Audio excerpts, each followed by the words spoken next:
और मेरी ground reporter team आज देवभूमि उत्तराखंड ऋषियों की पर्वत भूमि में का दौरा कर रही है। और जिस जगह पर मैं हूँ, देवभूमि उत्तराखंड का टेहरी उत्तरकाशी जिले का मध्य भाग यानी कंडक धाम में खड़ा हूँ मैं।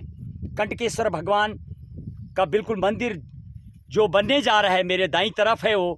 और जहाँ तक मैं इस खूबसूरत जगह की बात करूँ, इस देव की बात करूँ, और ये जो तप्पड़ है यहाँ पर पूरा हरियाली जहाँ पर नज़र आ रही है, बहुत खूबसूरत दृश्य।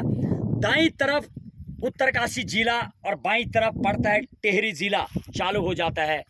और यदि मैं यहाँ इस मंदिर की बात करूँ, कंडक धाम की बात करूँ, रुद्र भगवान का ही रूप है, रुद्रेश्वर शिव भगवान का ये रूप है। और बताया जा रहा सबसे बड़ी जिस मान्यता की बात करूं, इस मंदिर की बात करूं तो 3 मान्यताएं यहाँ पर सबसे बड़ी नज़र आती हैं। महारुद्रेश्वर भगवान यानी एक आँख वाले रुद्रेश्वर भगवान इनको बोला जाता है। और इसके पीछे भी अलग अलग मत, अलग अलग कहानी लोगों के द्वारा बताई जा रही है। यदि मैं इस कंडक धाम की बात करूं, कंडकेश्वर रुद्रेश्वर भगवान का जो अंश है यहाँ पर, इसके उत्पत्ति की बात करूं, प्राचीन काल में यानी यमुना वैली में लाखा मंडल हनोल एक जगह पड़ती है, जहाँ पर किसी ज़माने एक राक्षस जब हुआ करते थे, राक्षस लगा हुआ था।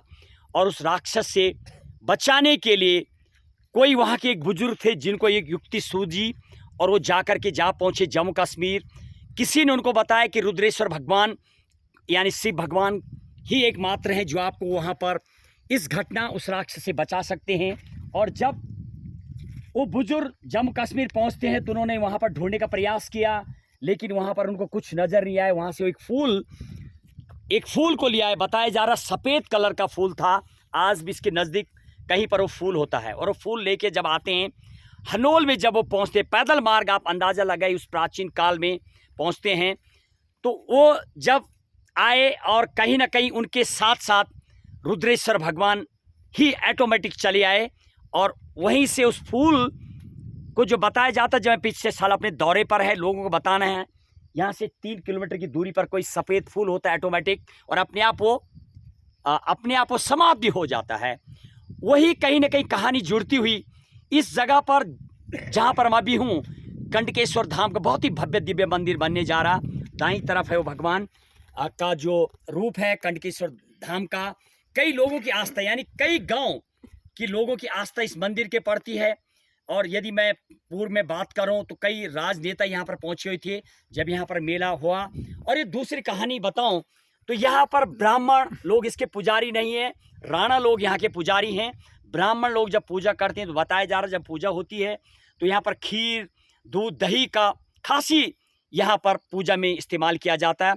किसी ब्राह्मण के द्वारा खीर नहीं चढ़ाई जाती और ख़ासतौर पर कोई ब्राह्मण इसके पुजारी नहीं होते हैं। नहीं पुजारी यदि ब्राह्मण के रूप में यदि खीर को शायद स्वीकार नहीं किया जाता, ऐसे बताया जा रहा जब मैं गांव वालों से जानने का प्रयास कर रहा हूं। दूसरी कहानी ये भी बताई जाती है, एक गाय थी यहाँ नज़दीक, वो गाय यहाँ आती थी और ऑटोमेटिक गाय की जो दूध की धारा है वो शिव भगवान की जो यहाँ पर जो मूर्ति थी यानी जो शिव का रूप था, उसमें ऑटोमेटिक दूध शिव भगवान को चढ़ जाता था। काफ़ी दिनों बाद जब ब्राह्मण थे जिनको गाय थी उनको पता लगता है, आकर के कुल्हाड़ी के द्वारा उस मूर्ति पर यानी उस स्टैचू पर कुल्हाड़ी चलाते हैं और भगवान प्रकट हो जाते हैं। उसी कुल्हाड़ी से उन ब्राह्मण की भी इस जगह पर मृत्यु हो जाती है, ऐसे बताया जा रहा। पूछने का प्रयास करता हूँ, तब से ब्राह्मण लोगों के हाथ से जो यहाँ पर प्रसाद खास तौर पर खीर चढ़ाई जाती है उसको स्वीकार नहीं किया जाता है। और बहरहाल पूछता हूँ कंडक धाम की और क्या कहना है लोगों का इस कहानी को लेकर के, जरा पूछते एक बुजुर्ग है यहाँ पर, क्या कहते हैं ब्रीफ कहानी। नेगी साहब, इस कहानी के बारे में क्या बोलेंगे आप? कंडक धाम के बारे में थोड़ा सा एक ब्रीफ स्टोरी सुनाएंगे? कंडक धाम के बारे में क्या कहना है, ये स्टोरी मैंने बता दी। ओके, काफी टाइम से ये और ये जो मैं स्टोरी बता रहा हूँ क्या इसके मैचिंग करती है? नहीं, मैच कर रही। चलिए, बहुत बहुत धन्यवाद आपके लिए। एक और मिलते हैं जिनसे मैं पूछने का प्रयास कर रहा था, जो कहानी गाय वाली साहब, उसके बारे में कुछ बताएंगे आप? क्या है ये? सर जी, हमने जो सुना था वो हमने आपको क्या है वो कहानी? वो गाय वाली कोई ब्राह्मण थे क्या? बताते थे ओके। कि किसी ब्राह्मण की गाय थी, ओके, वो गाय जो है स्वतः जो है उस लिंग पे जो है दूध चढ़ाती थी। चलिए आप लोग यहीं पर रहते हैं, बहुत सारे लोग पहुंचे हुए कंडक धाम में। आप बताइए कितनी, बहुत सारे गांव लोग आस्था है, तमाम कई लोग, यानी अमृत महोत्सव आज़ादी का मनाने के लिए कल यहाँ पर बताया जा रहा, लोग पहुंचेंगे। झंडा भी लगा हुआ नजर आ रहा, शायद हालांकि झंडारोहण तो पूरे देश में होता है, आज़ादी मनाई जाती थी, लेकिन अब की बार जो खासी अमृत महोत्सव, सरकार का प्रयास, घर घर तिरंगा, घर घर झंडा, पूरे पहाड़ी चोटी पर भी नजर आ रहा। दिखाएंगे आपको सीधे ग्राउंड जीरो के हालात मेरे सहयोगी टीम के साथ। जय कंडक धाम, जय हिंद, जय भारत।